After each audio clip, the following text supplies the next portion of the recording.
The final word. The final word. Let's go. Let's get it. Mr. Nasty Time. Oh, that came in perfect. I know. Look like a DJ over there. So, yeah, that was straight DJ right there. Came in perfect. The final word.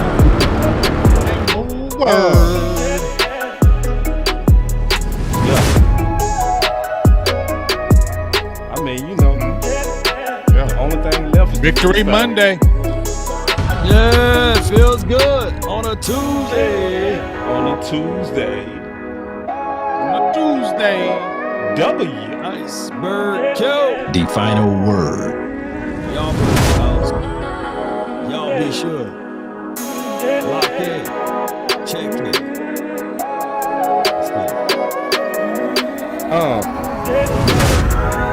Man. The final word. Let's go. Final word. The final word. We got a law coming. The final word. Yeah. The final word. Boy got that voice, man. Remember. We have to chop that boy up. The final word. The final word. The final word. The final word. The final word. The final word. The final word. Y'all get up in here, man. The final word. Y'all come on in the house. They would be in their sleep saying Final word. It's the final word. Game 3 reactions and game 4 preparation. Let's go, man. 2 The and final 1. word. Yeah. Final word. Doing it only like we do it. Oh man, wildin' over there, Man, let's go. Somebody said big game be drinking Kool-Aid. No. The final We gonna get word. that boy to drink some Kool-Aid though. One day. 2-1. Kool-Aid James.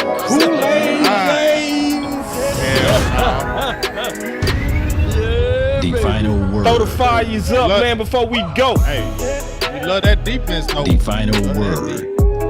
Let's go. Come on now. The best part of the week is Tuesday night. Let's go. Yeah. Let them wait. Let them wait. I just wanna run it up. Can we check or something? Run it up, man. In the field, let up, yeah. When I've been really in the field, let her rush, I love the feel. Lately, I just wanna run it up. Don't need no deals, I make the deal. Let's Have go. to take it to a meal. Lately, I just wanna run it up. Look at you checking that dude, man. Look at you, big. Can we check or something? Lately, I just wanna run it up. That's my dog. Count that too, count it up. Count it up. Lately, I just wanna Y'all be sure to share. need them ones, I need them Somebody fives, say the need them intro. tens, I need that change. Sharing is caring. While the intro is too long for Greens you, and pinks, just it's share all it. the same. Share I it. still saying roll my change. Take some losses when I play. the intro Charge too it to long? the game. I'm with her, yeah, I'm with T-Black, I'm with Charge it to Reverend my now. heart. I'm with Bay, yeah, Hey, I'm man, with we Jay, working I'm behind with the scenes Chucky too, now. man. Y'all gotta be Still the patient. We same, I working, switch dog. sides, Come on man, what's now. that loyalty? Charge it to the Use the game. size up for the bag, and that's one more to me. I mix Nike with designer. I experiment. You just rock what's on the shelf, and I'm not flipping. Y'all gonna make me start hitting them buttons early. Baby girl, it's not the real as this. Macking them Can't trust a soul, I keep a hammer, call it Too legit. Too legit. I've been really in the field, love the rush, I love the feel. Lately, I just wanna Run it up. Let's go, man. All right, no, so big. Yeah. What's up, man? Let's go and kick it off, bro. What's Cause up? you was talking. I mean, let's real- kick it off. Yeah, you acting like you really want to get it going, bro. So let's I'm go. ready. Bro. Yeah, I'm All right, ready. So, I'm ready so for you all know that what I'm smoke. talking about. Go ahead and kick it Say off, bro. Say, All right, I so want you to say, and I'm gonna jump right off the top turnbuckle with all right, let's go, bro. We talking about Noah Brown And you still, I'm still trying to get you to give my dog his props, man. What's going on with you right now, bro? I'm not hating on no Noah Brown, dog. You feel me? I mean, he's doing his thing. He's the leading receiver right now with the Dallas Cowboys. Okay, so I can't be hating on him like that. He's the leading receiver. He's leading the team with 213 yards receiving. I think he's got like 16 or 17 catches. He's like one catch behind CeeDee Lamb. So he's doing his thing. He made big catches in that Giants game, right? He's doing his job.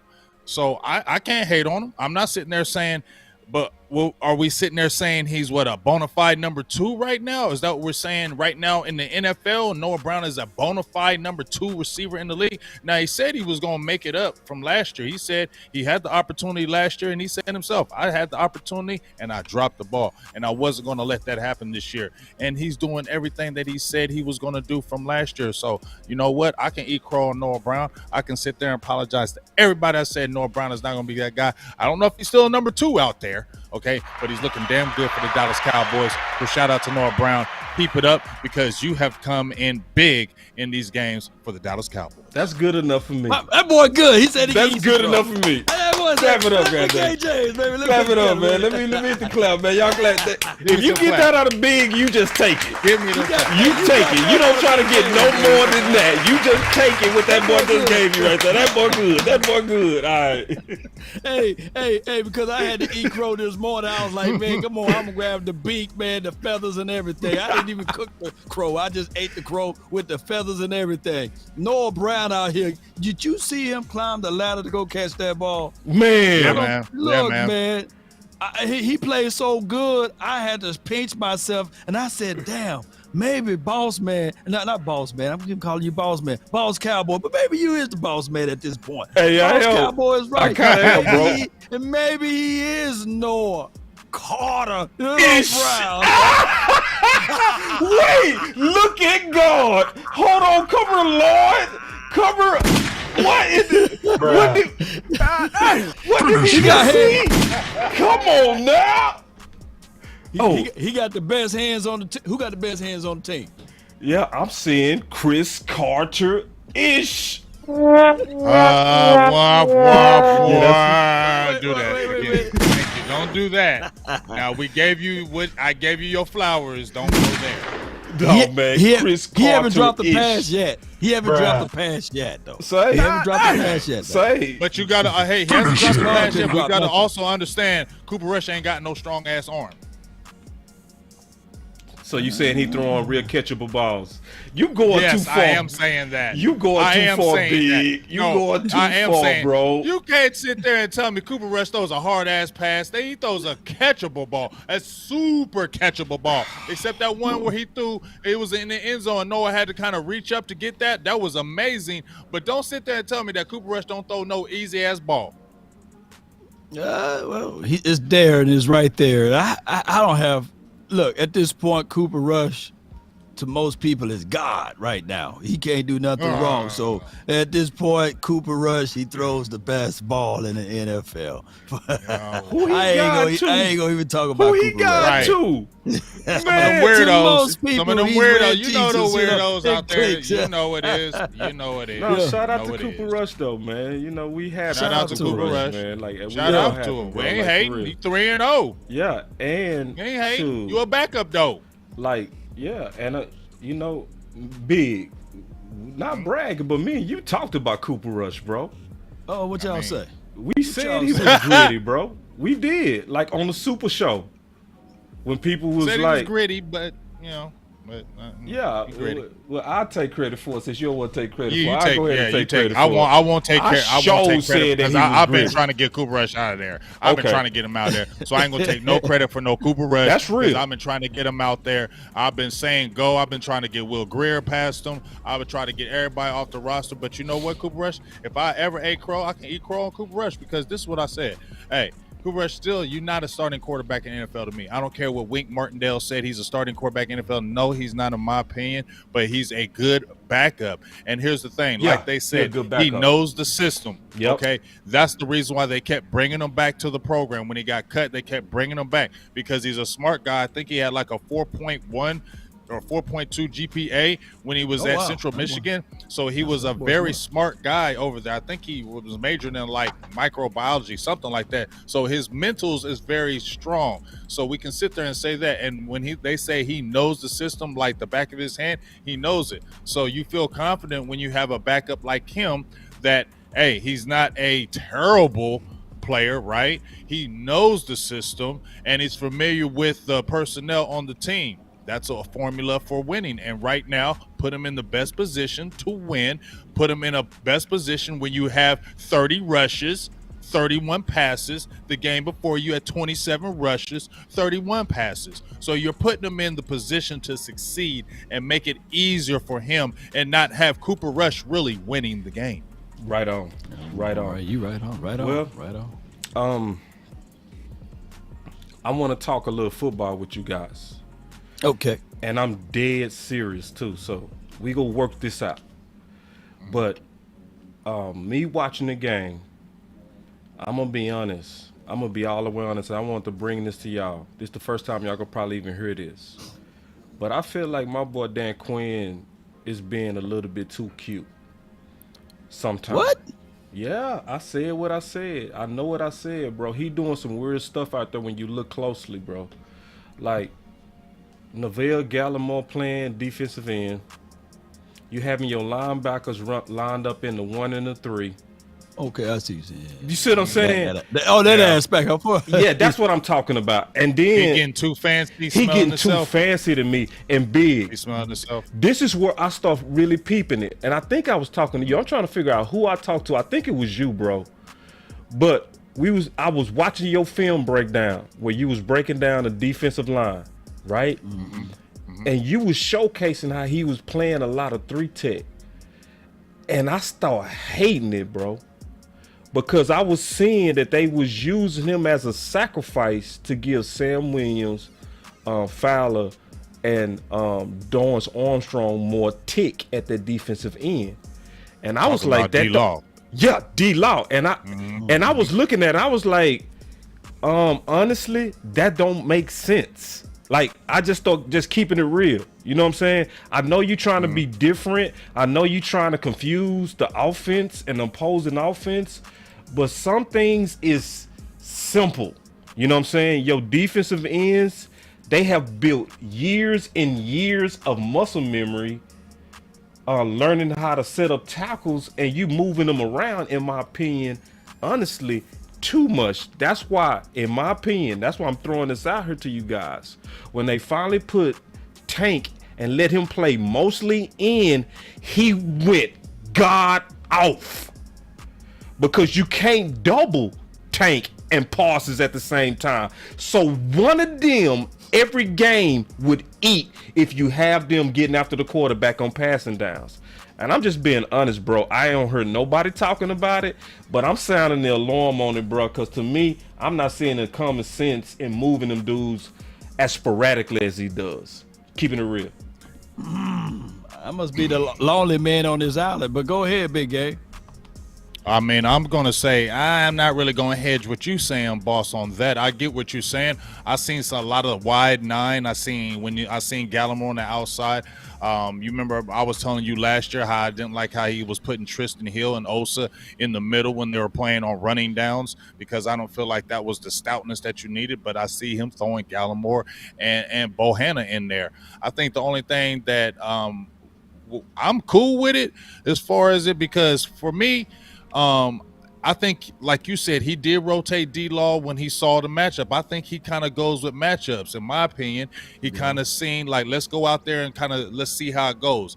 All right, now let me see. Okay, D-Law is going to probably work this rookie, so let me just go ahead and keep him out there and let him do his damage. You feel me? So I feel like he gets the pulse of how it's working, and then he kind of goes to where it's kind of hot right now. So I think he was sliding D-Law in to see how it's working. Then he seen that one-on-one D-Law blow up Neal on that one play. Then he was like, okay, you know what? Let's keep him out here because Neal can't handle him. So we're just going to keep him out here, and I'll keep the Sam Williams and figure maybe slide some Fowler in maybe inside. But right now I'm going to have to work this matchup because Neal can't handle him. And I think he recognized that and saw it. So I don't know if he got a little too cute I just feel like from my perspective, I feel like he's looking at what's kind of hot, what's kind of working right now, and then if that's not going, then let me jump back into kind of maybe my base and what we kind of know what's kind of guaranteed right here. Yeah, and let me jump in one more time. I don't mean to cut you off, Law. I just want to jump in real quick. I'm going to give it right back to you because I know you got some response to that. To your point, though, bro, just keeping it real, bro, you right. When you look at the floor of the game, Quentin Bohanna was holding down that middle. And when did Saquon start going off? Like, when did Saquon... When he moved him. When he moved him and they put Tristan Hill, to your point. Yeah. It's keeping it real, bro. I saw Tristan Hill's not about that life at that zero. I saw it, bro. Got to stop putting him at the zero. He's got to stop putting him at the zero. Right, Don't do bro. that. I'm just keeping it real. Like, ain't nobody saying it. I'm not finna kiss Dan Quinn ass, bro. I'm sorry. I'm not gonna do it. And I agree with that. I'm not finna do it. I'm sorry. I got respect for him. But it's just, come on, bro. Just like, and I'm just keeping it real, man. It's like, bro, it was obvious. It was obvious that Tristan Hill was getting tossed on the inside, and then they would put Quentin back in there, and he would hold down the point. He would be stout at the point. I just really ask everybody to go back and really look at those trenches and see if I'm lying. I'm not lying. I think it was a little bit too cute. But go ahead, Law. See if you can talk about the ledge.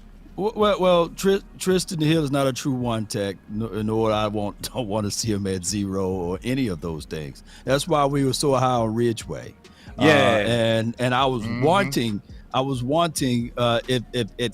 least Bohanna and Ridgeway to be the combination. Yep. Carlos Watkins, he's not as strong as Big Bo at this point because I Big know, Bo but he's better than Tristan Hill. Would you say that, zero? Yeah. He better than Tristan Hill at the zero. He's better than Tristan Hill. Yeah, Tristan Hill should not be at the zero at all. Just keeping it real. True that. But the touchdown that they scored on with Saquon running up the gut, D-Law wasn't on the field, by the way, ladies and gentlemen. Also, within the confines of this, no one in the National Football League got more than 49 pressures like this Dallas Cowboys team, and 13 sacks. So those two things that Dan Quinn is doing for this year speaks volumes of what this team is doing as relates to that front. My biggest weakness on this team on the defensive side is a guy by the name of LVE and the other guy that wears number 2. The guy that wears number 2, Jordan Lewis. If this come back in full circles, I'm looking at Dono and like, hey, can you give me a little what Jordan Lewis was doing inside and we slide J-Ron Kearse back to his spot?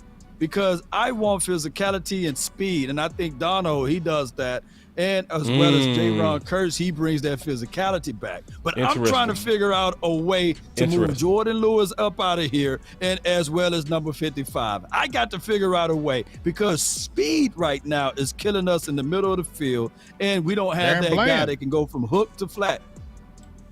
You think Bland would be good in that? Dono, man, is playing out of his mind, man. He's playing out of his mind, but when I feel you on that, he's playing out of his mind, Law. I love Dono. I just highlighted he had 24 tackles. He's got 2 pass defense, 2 tackles for loss, 1 sack, 1 interception. He missed a couple plays here and there because I feel like sometimes he's a little too reckless, but I don't care. I like that because I like when he's just reckless. I like him being crazy and just hitting people and smacking people. I like how he's just reckless like that, so I'm cool when he does that. My thing, I feel you with those 2 players, though, Law, especially LVE. I just watched the tape earlier today, and it's really bad. It's almost kind of sad right now because this man is engaging into the guards and centers, and it's like he's dancing with them.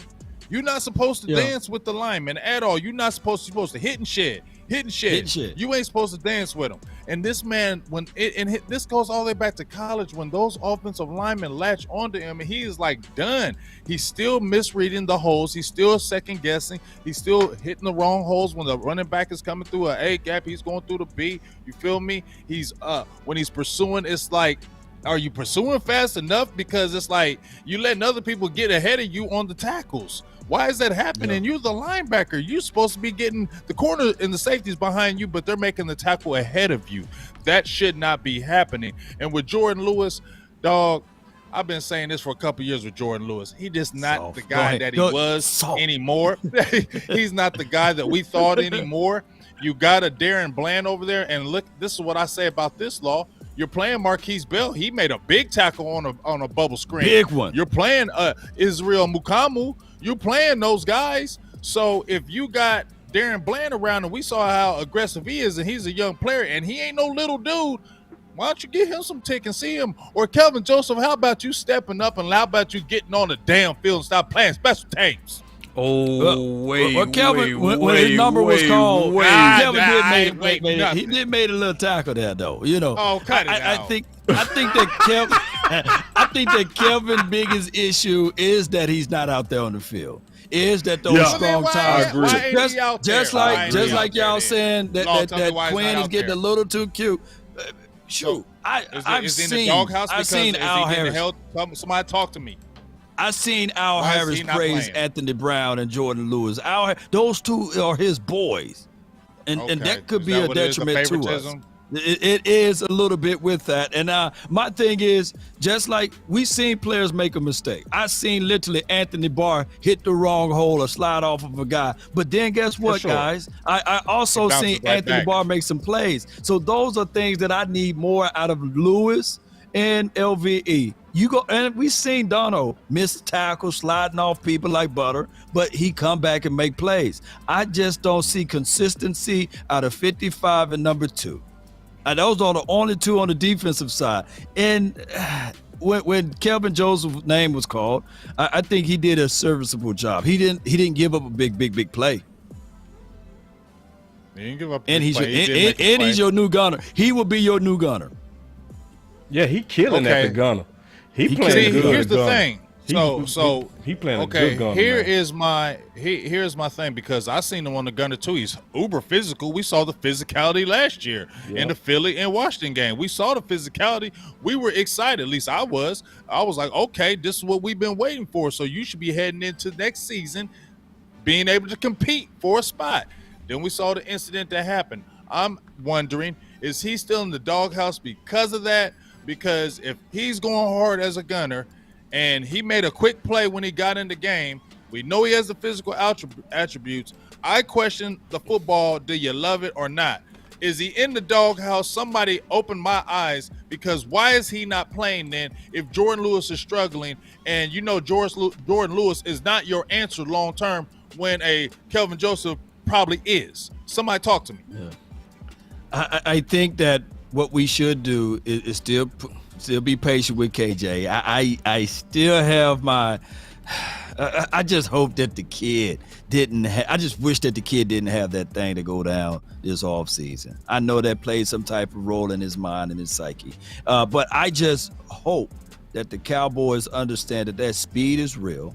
And week 6, I'm not overlooking any other week, but week 6, I would dedicate him to be the spy on those fast, twitchy quarterbacks and play that type of role inside the middle of the field. I think that this dude got foot speed, and he's a whole lot more physical inside than Jordan Lewis. They just need to give this man some playing reps, rip the Band-Aid off, and forget all of the politics about will number 1 be out there on the field, because that's something that they got to avoid too. Because I had numerous messages. I ain't going to say the name of the family that reached out to me. And they thought that I worked directly for the Cowboys, and I told them I don't. But they got over 500 people a part of some lawsuit that they don't want him out there on the field. So if I know I'm getting those messages, I'm quite sure the Jones family, somebody in that office, is getting those same messages. So check this out. Somebody said, I know this is a tough one, but do we take Donovan Wilson off the field when Curse comes back? Yes. Yeah. You definitely do. I mean, because here's the thing. Why would because Curse gives you just what Dono gives you. So it's not like Curse is not physical. Curse can travel with the safeties. Curse is uber physical. Curse knows how to call the defense. Don't miss no tackles. Curse has the attitude. He doesn't miss any tackles, and he has attitude. He has serious attitude, and you need that mojo that he brings back on the field. We love what Donovan Wilson is, but Curse is even more of the leader. Donovan Wilson is a guy that is going to hit you hard, but he's not going to be a leader of the team. that's what you have in J-Ron Curse. That's one of the reasons why you brought him back. So yeah. Because you weren't talking. Because first of all, because everybody was talking about Dono in 2020. Then he came in the next year, lollygagging. We heard playing around in the offseason, coming with I don't gotta practice with the team. I can wait till OTAs. I'm gonna wait till the end. I felt a lot of people say he was smelling himself. Then God come out of nowhere and took your spot. Okay, now you're back going hard again because your spot gone. Okay, so just because you played in a few good games, don't mean you get your spot. That's your spot now. Because if that's the case, Law, then Cooper Rush should be starting. Ooh, interesting. Wait a minute. With Law, you gotta fight back, dog. But Darno can play 3 positions though, right? How many positions he can play? 3, strong, and nickel. Can he play all 3? I'm trying to get Jordan Lewis out there off the tee. Curse can play all 3. Actually, Curse can play all 3. So, man, this is a perfect storm, big game, James. I think that you can literally keep Hooker out there, you can keep Curse out there, and you can keep Donovan Wilson out there. You just kick number 2 off. Won't that be a more physical I wouldn't team? be mad at it. Would be more physical. And it's not like Jordan is great as the nickel. He's not a great nickel corner. We all understand that. And he will give up some plays. However they want to figure it out, let's do that. I'm cool with that. But I still need to see. I want to see Kelvin Joseph on this field. If they can figure out that, Kelvin Joseph is physical as hell too. You can get him out of there. You can get Jordan Lewis out there, and Kelvin Joseph is physical. And we saw it. Hold up. And remember this, Law? Remember this, Law and Boss? Remember when they slid Anthony Brown in the slot and they had KJ on the outside and that shit was working? There you go. Yeah. It was working. That was working. It was working really good. No, I agree with you, man. I agree with you all the way. Now, check this out. Curveball.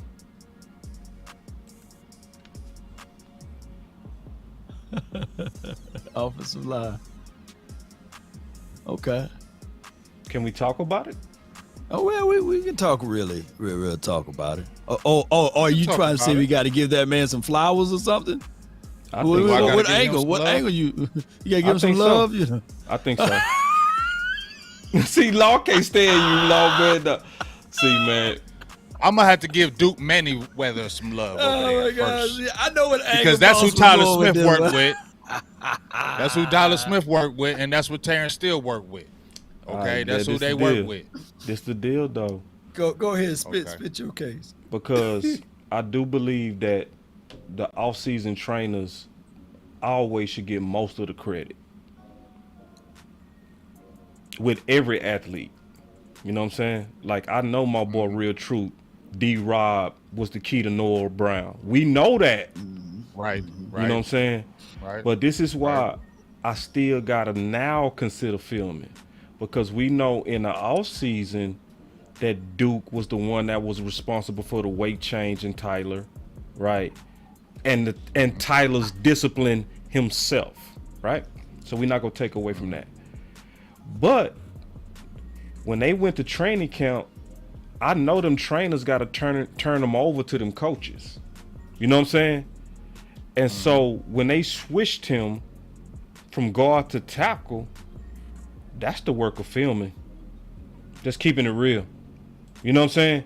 It was filming that was responsible for that short period to where he didn't get any cross-training reps at tackle for training camp. And Tyler Smith is getting a lot of love. And that whole offensive line is playing good. The whole line, Tyler Biadasz, Steele, ever since week 1, when he had those pre-snap penalties, he ain't repeated it, right? Even your third team guard balling. You know what I'm saying? Your third team left guard. We can't give Fournier. Yeah, Fournier. Yeah. McGovern was playing a solid left guard before, he got injured. Like, we don't give him no credit. All right, man. We gonna get a man to cook it. I know you stupid. I'm gonna give you. I'm gonna give you. I don't really want to give you no credit on Phil. Man. I just don't really care. I ain't want the credit. I'm saying we should give him the credit. I'm gonna go. I'm gonna. That's what I'm saying. I'm gonna give him the credit. Okay. Joe Philbin, if you hear this, you gonna get some credit because right now the team is only giving up 5 sacks. That's really good in 3 games. Like you said, they had 175 yards rushing this last game. But I still need to see because it looked in shambles that first week. So let's talk about. We can talk about. I want to say this real quick. I don't mean to just throw a curve. I throw a curveball. I didn't mean to throw one, but I listened to Brian Baldinger today, and he was echoing what I've been saying. Okay. Because see, when Dak is in here, you throwing like freaking crazy, right? So we talking about this offensive line. You're unbalanced. I feel like with Dak. When Cooper Rush comes in, all of a sudden this offensive line is getting mass protect, and then you're doing you're balancing the run. We see 27 rushes, 30 rushes. You're doing those type of things. You're doing those type of things. But when Dak comes in, I just feel like that's not the type of offense that's happening with him. It doesn't seem like it is. It seems like to me that I don't know if it's Dak is trying to show that I am the guy, so maybe he forces it sometimes, or this offense wants to show that he's the number 1 quarterback, because I don't get it. Because it looks like this is well-oiled machine right now with the balance, but then when Dak comes in, it just feels like we just getting pass happy again. I don't understand that. I think I got it, bro. You got some on that law, but I think I got the whole answer to it, bro. Well, sometimes when your thesis paper is due, you tend to make sure you study and stay up all night. And when Dak went down, I think that they went right into, okay, crisis mode. Let's make sure we don't make a lot of mistakes. Let's lean on the power and the strength of this team. Oh, where we got most of our high-round draft picks at? Oh, offensive line. Oh, who was our other high-round draft pick? Ezekiel Elijah Elliott. It's so fitting that you got his picture to the left of me with the shades and everything, because he was our ultimate bell cow, right? He was the guy that we drafted in 2016 to be the answer, right? To be the solution, to be the guy that can fix everything, to get back to 2014, by the way. For those who don't know, when we were efficient enough to run the ball, keep it simple, and have even Tony Romo in that year to throw only 300 yards one time. And we are on pace for doing that right now. If we keep everything short and simple, run the ball to open up the pass. When you guys look at the openings of all of the passes, not a few, there were no tight windows that the ball needed to be at, because there were 8 and 9 man box. It looks good out there to finally throw off of that. The big pass that CeeDee Lamb dropped, it literally hit him between the 8 and the 8. He only had one guy over the top. That's a comfortable look. The ball that went just off the fingertips of Jalen Tolbert, I mean, he dusted the dude, no safety help over the top. He catched that one. He's still scoring a touchdown. So those things are all open because you running the ball. Look, before that time frame, Tony Pollard was averaging, Cowboy Nation, 12.5 yards per tote. Ezekiel Elijah Elliott at that time was averaging 7.9 for your mind a tote. So running the ball is the key. Look, that's why I got this hat in my hand. There's a guy, I ain't gonna even say his name. Y'all can put it down. He's been preaching this, run the damn ball. It's West Coast, by the way. Yeah, definitely. We've been talking about that. He done gave his hat out to me. He done gave the hat out. We was out there in Oxnard. He was giving the hat out to everybody, Tupac and Biggie, and he was trying to give it one to Kelly Moore and Coach Mike McCarthy. Oh, get this. It's the secret sauce. That's the secret. And I did research all the way back to 2007. We win more games by running the ball when we're north of 25. And yes, that's balanced team approach. Yes, Stephen White. Balanced approach. That's what we need. Look, even if you crowd Cooper Rush to throw 40 times, we lose the game. It don't matter who we got out there. If you trying to throw the ball 40 times a game, we losing. Right. Or we trying to climb back. But if you run that ball, baby, shoot. Now listen. So this is the one thing I'm gonna say, keeping it real, bro. Kellen Moore getting credit that he shouldn't get. Forget credit, I will spit on you. For common sense stuff. Yeah. And it's not even him. You want me to tell you what it is? Mike McCarthy tied that boy hands. Swear to God. So I want to ask you something though, boss. I want to ask you before you finish that. Do you mess with Kellen Moore, or I'm done. Are you just done with him? I'm done with him, bro. Trojan I just feel like you ain't even like you ain't even saying nothing good about him no more, huh? I'm not. 30 inches, baby. What we do? That's how I feel about Phil. 30 inches, boss. But see, what we do? 30 inches. This is the difference. This is the difference, and I understand. This is the difference. I know Kellen Moore a Trojan horse. I don't trust no Trojan horse. I'm sorry. I don't trust nobody that Stephen Jones can be the offensive coordinator. Because think about it. Stephen Jones said last week, what did he say? We just need to get CeeDee Lamb going, get him the ball going early. What was the first play of the game? Huh? Oh man, you huh? My mind, okay. Yeah. So that's why I don't like Kellen Moore, because he is Jason Garrett but worse. He is more open cheeks. Open up your butt cheeks and just spread. Ooh. That's exactly who Kellen Moore is. I can't stand him. But boss, who is everybody gonna be butt cheeks with Stephen Not like Jones? that. Not to that degree. Not to where they actually telling you how to run your offense. But are they gonna bring anybody else? I'm just being honest, bro. I'm agreeing with you. Just like you. I'm agreeing with you. I'm being raw honest. I feel you. Like, are they gonna I don't like bring the fact that in though, boss? Say it again. That's the thing. What you're saying, right? He's the favorite son part 2. Yeah. So are they really going to bring somebody else in? No. No. And what did I just tell you, boss? If this offense runs good with Cooper Rush, what did I tell y'all before when Dak went down? I said, if this offense runs good with Cooper Rush and they keep winning, is there going to be change? Yeah. But this is good news, Not going to be change. I'm going to tell you, though, it's good news. And I told Law before you got on, I got good news. The good news is that Mike McCarthy has won this battle. Mike McCarthy has won this battle. Y'all want to see the proof? Yeah. Let's start with last week. This was Jerry Jones talking about the running game. Listen. And we just got to do both. We just got to like where we are today. Jerry, is the running back carry split kind of about what you expected it to be? Would you like to see more of a balance or more more heavy-handed towards Zeke? I would say that I'd like to see Zeke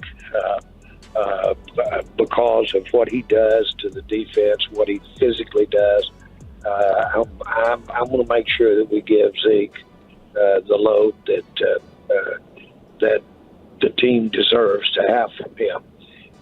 Now, you say, well, doesn't that take away from the obvious out there? Pollard made those big plays and can make those big plays.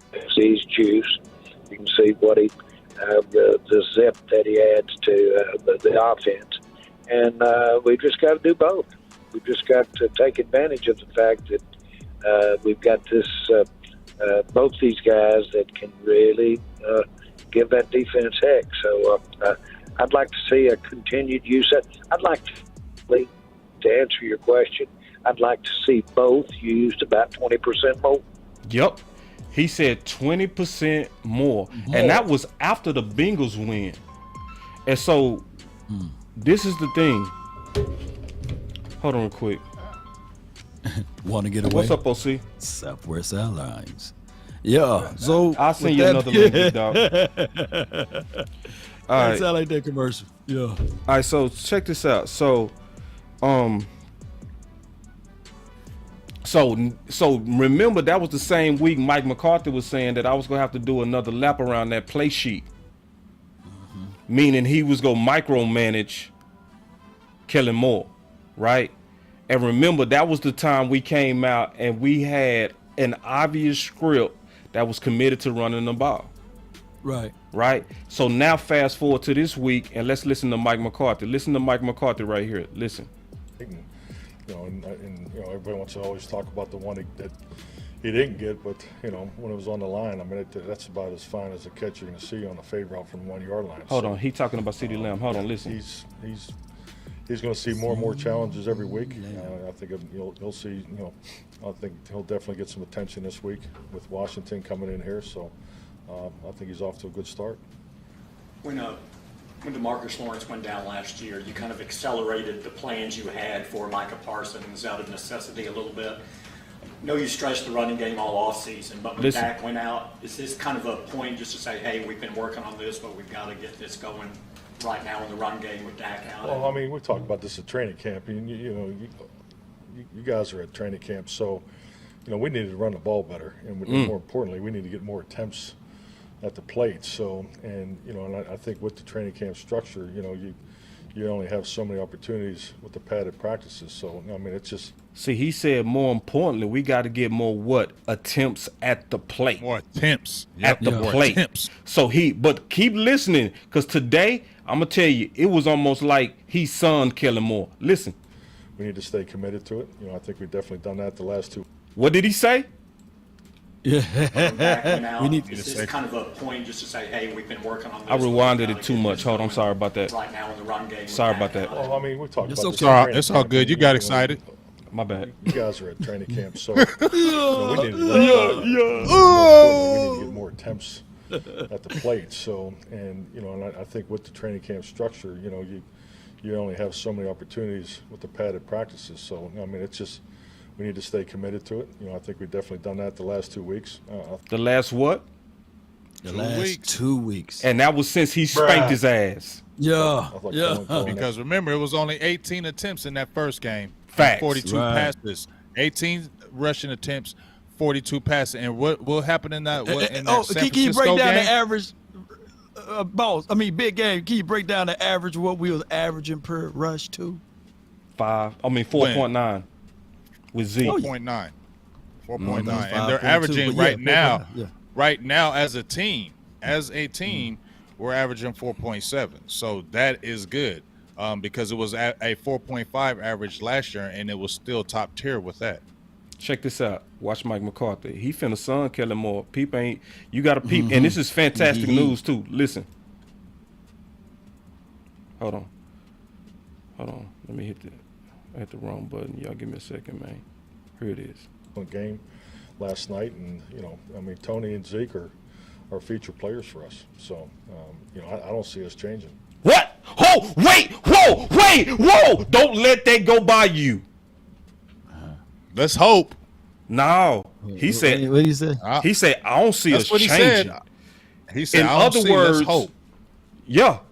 Let's hope. This is why I got this button right here. Hold on, let me get my victory button. This is my victory button. Hold on. Ooh,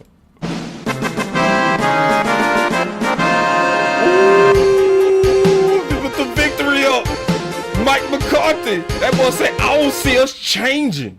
See, when your boss, Jerry Jones. We'll see. Now listen though, I'm with you on we'll see too. I agree with that too, Big, because you got to watch Stephen Jones and Kellen Moore. See them two together, they be manipulating. I don't trust it. But see I'm with you on that too, Big. But when the boss man said, "I want to see 20% more than what we saw," you know what I mean? That means your boss man is bought into the running game, Jerry, and then Mike McCarthy come out and say, "I don't see us changing." Listen. I mean, it's just we need to stay committed to it. I think we've definitely done that the last 2 weeks. I thought Kellen called an excellent game last night, and Tony and Zeke are feature players for us. So I don't see us changing. Like feature them too, man. Challenging that fumble in that spot. Is that just a matter of trying to get the information from upstairs in time? I was trying to get the third step confirmed because I was standing right there. When I saw it live, I thought it was bang bang, and then I think it was Brian that had the call. And I asked him, I said, did his feedback to me, he saw it as bang bang. So I think if he'd have called a fumble, it would stand. and he obviously called it incomplete, I think it would have stayed. I think it was. That's how I viewed it. And that was information from up top also. Kevin Gray, 105 the fan. 31 pass attempts, 30 rushing attempts, near perfect balance last night. When you look at the balance between the run and the pass game, how happy were you with that balance being struck? And is that something that continuously going forward it needs to happen for this offense to be able to be consistent? Yeah, I mean, if you're just drawing up runs and passes, I think, with the execution we had last night, we'd be hard to beat because it definitely plays to our defense, because now our defense isn't on the field all day. They went up tempo. I think their mindset was to try to offset the rush, our pass rush, and try to get as many cracks at us as possible, particularly with their run game. So, but yes, that's definitely a winning formula for us. There it is. You know what though? Finally. You know what though, boss and Law. I will say this, and McCarthy has gotten a bad rap since he's came to Dallas, and I think it's because the ownership has made him that way. And I don't think he's got a real fair shake, and he's got a lot of the blame. And it's almost like he came to Dallas like he doesn't know how to coach football now, and he was damn near, like you were saying last week, boss, when he was kicking Dallas's ass. We all wanted him to come to Dallas. I wanted him because he was kicking Dallas's ass every year. You feel what I'm saying? They weren't just beating us; they were whooping our ass. So we wanted that. And we were all excited, and I wasn't not excited. Even now, I never have still turned on Mike McCarthy. You get what I'm saying? Now I have said I'm cool with Kellen Moore going, and let's see if we can get a different coordinator and mess with Dak. But I'll still be cool with a Mike McCarthy. But I just feel like if he doesn't get it to where it needs to go, then he's going to be the sacrificial lamb in this in that aspect. But if we listen to Mike McCarthy, to me, it's refreshing just to hear him, because I remember to listen to Jason Garrett talking dumb at those stupid How you doing, guys? Talking stupid. I mean, just from my opinion, he would never talk like this when you asked him these type of questions. It was always flustered. He started getting red in the face. It's more refreshing to hear a Mike McCarthy actually talking about the game, telling you what needs to happen, what we going to do. You know what I'm saying? It's just a little bit more informational that I like hearing from the coach, feeling like he's more hands-on with it at this point. So continue to go with the Mike McCarthy, continue to do it. We need to see it. But as I said, I need to see it when Dak Prescott comes in, because it sounds good with Kellen Moore. I mean, with Cooper Rush. But make sure you're doing the same stuff with Dak Prescott. Facts. You don't got to force the ball and make him throw the ball 40 times. Stop doing that with him. He don't got to. We got to get this narrative, in my opinion, that we got to have Dak just showing. Remember when they were doing the dink and duck Dak? And it was almost like that year when he threw for almost 5,000 yards. He had to throw for those 5,000 yards to show he can throw the damn ball. So it's like, let's stop that now. Let's stop that now. Run the damn ball, throw a little bit with Dak, and let's just win damn games and stop worrying about if he's a franchise. We understand he is, but let's stop trying to push that and just win the freaking game. Free Big Mike. Free Big run the damn ball. Shout out to West Coast. Free Big Mike McCarthy. Shout out to West Coast. Yeah, man. So that is encouraging, man. That's encouraging, because for those of us who've been wanting to hear identity, he just said it. Yes. He said, I don't see us changing. When you say that, he basically saying that's our identity. And I was thinking about this as I heard that press conference, right? I am a man of the scriptures. I do. I spend time in the Bible. I do, right? I don't apologize about that, and I love it. It's a scripture that I always think about, where he said he maketh me lie down in green pasture. You got to think about that. Sometimes God make us prosper because he sat us sit down, and then you look up and you in a good place. Now it was painful to sit your butt down, but he made you sit down in green pastures. What am I talking about? The temple loss. See, that temple loss and the way that we lost exposed Kellen Moore. And that opened up Mike McCarthy's hand to be able to say, are y'all willing to try my way yet? Are you willing to but now he finally getting his way. Now he got Jerry coming out there because them tickets price dropped. Y'all remember them? Yeah. Y'all remember them ticket price just dropped out of nowhere? And then Jerry, that got his attention. And then now Jerry, week 2 was saying we need 20% more because this pass happy OC is not quite what Mike McCarthy said he should be with Pollard and Zeke. So week 3, isn't it funny? We hit the magic number, Law. What? 30. Yeah, 30 of them. Made us sit down in green pasture, and that's real. Yeah. That's real. So the thing that I'm praying and hoping, like you said, Big, is that we stay here, even with Dak. Man, you said that, big dog. You said that. Yes, indeed, man. And when we try to be cute with it, we've been chasing like the 90s, but people forget about the core of the 90s, right? Like the Emmitt Smith running the ball. And even people forget about the 70s, the running back, running the ball. Big Game James, you know about it, right? Who was the running back then? Tony D, baby. Tony D. So now when we fast forward to this part of the world or this time of the world, it's Ezekiel Elliott and Tony Pollard. Both of those guys, those 1-2 combination. And people was giving me a lot of slack when I watched the Cleveland Browns tape. And I said, man, it's a beautiful thing when you see Hunt and Chubb running the ball and nobody's crying and about these guys. And our combination is just as lethal, just as dynamic. I would put Tony Pollard up there with anyone. Yeah. And I was telling them, most of those Giant fans, I said, watch, Tony Pollard will have a more impact than Saquon Barkley. You know what I'm saying? And he did just that. On the field, if you look back, you say, hey, that 20 is a whole lot better than that 26. So you still use both running backs, I promise you. Even, I like the way you got that clip of Tony Pollard and the 49ers. If we had this game plan against the 49ers when they plan those quarters, like you don't even see. You don't even see since week 1 a team playing quarters defense. I wish, don't y'all know, I wish they put 6 or 7 DBs out there on the field and drop them. I wish they do that now.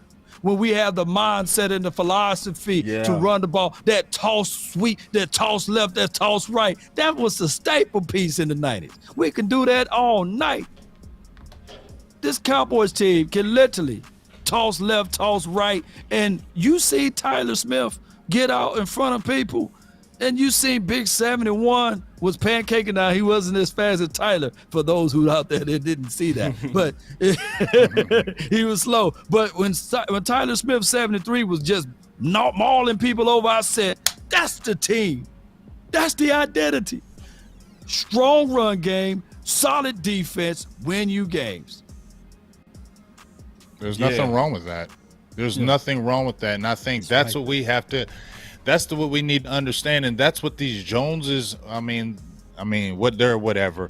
But if we're talking just about the coaching and the playing, it's okay to have this formula. We don't have to be the glitz and glamour. Yes. 5,000 yards. Nope. 1,100 receivers. Have 5 receivers with 1,100 yards. We don't need that. We're seeing the staple right now for this team. It's okay. I've seen teams not having these high-powered offenses, but got some nasty-ass defenses. And guess what? They would go to Super Bowls and they win. And guess what, Boss and Law and OC? What's up with you, big dog? It's when you get near the end of the season, right, Law and Boss and OC? Woo, and when you get in the playoffs, that's when that defense matters, right? That's when that defense matters. And fellas, it's okay. The balance it feels good. I would just actually say I like actually when they're balanced. It's an easier game. Yeah, give me boring. Give me boring football. Game. I see what you're saying, bro, and I totally agree. Dak is best when he boring. Yes, he is. Yo, y'all preaching. Look, before y'all say another thing, I see you. I want a boring Dak. Me too. Look, as strong as Josh Allen's arm is, as good as he can flick the ball over the field, I bet you he wish he had a running game like what we got over here. And even if they do try, you know what I'm saying? It's not the same with what we got. And I know Josh Allen, I think that everybody loved him before his arm, but they would not get far if they don't go back to the principles of running the ball. And I know that that's the Buffalo Bills. And to talk about another team, Justin Herbert over there in Chargers land. If they got back to running the ball, they would have been better. Don't y'all know, for those who praising and kissing Justin Herbert's ASS, he's 1-7 versus winning teams because it's not balanced. It's good. It's flash in the pan. It's 5,000 yards. It's 40 tubs and all of this stuff.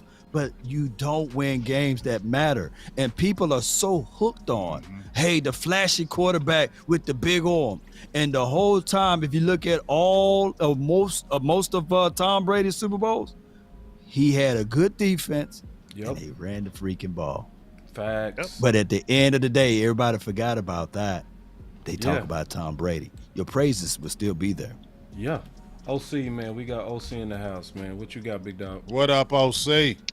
What's up, guys, man? Sorry for my lateness, man. I had to deal with some family stuff. But listen, the Cowboys are a power run football team with some toss and stretch action. That is what the Cowboys are. And if the Cowboys stick with the script and play to their strengths and not any glamorous ideals, they're going to be in really good shape. We have a top 5 defense. We have an elite running attack. Whether it's Dak Prescott, and you're going to have more offensive options in terms of going to spread when you have Dak Prescott. But, right now we're playing with a backup quarterback. And, my contention is that you need to keep things simple, because if you try to go to spread and you don't keep things simple, it's going to be predictable plays. Like some of the things we saw last night when we went to spread and we would just, throw a stop route to the tight end from the slot. We would do easy, simple stuff like that. We're throwing all stop routes, all hitches, stuff like that, which DBs can sit on and try to attack and play the ball, which they did the first part of the game. Really, when we got open, we did in-breaking routes and stuff like that. So, in my humble opinion, I really think that we just need to work the run, commit to the run, and play action passes football. And that's what's going to give us the most success. Anytime that we did that, we had a lot of success. When we got away from that and we start going to spread and going to empty and doing things like that, that's not our game right now. We don't have the pieces to do that effectively right now. And we got to stick with the script, and we'll be in most football games. That's what I think. And see, Big said something that's real. He said, I don't trust it. And I feel big on that, because Forever DC said, hopefully Kellen Moore has finally realized that. I don't think he did. And I got reasons to believe he didn't. Like when it was I'm taking your words. No, go. Bro, it was crazy. Now, I know people be like, oh, Kellen Moore, he called a good game. No, y'all need to be thanking, first of all, Mike McCarthy for that. That's number one. Number 2, Pollard averaging 9 yards a carry. You're not stopping that run at all day. Zeke averaging 4.9. You got down there running the ball. It's 3rd and 1, and you abandoned it when you needed to kill the clock.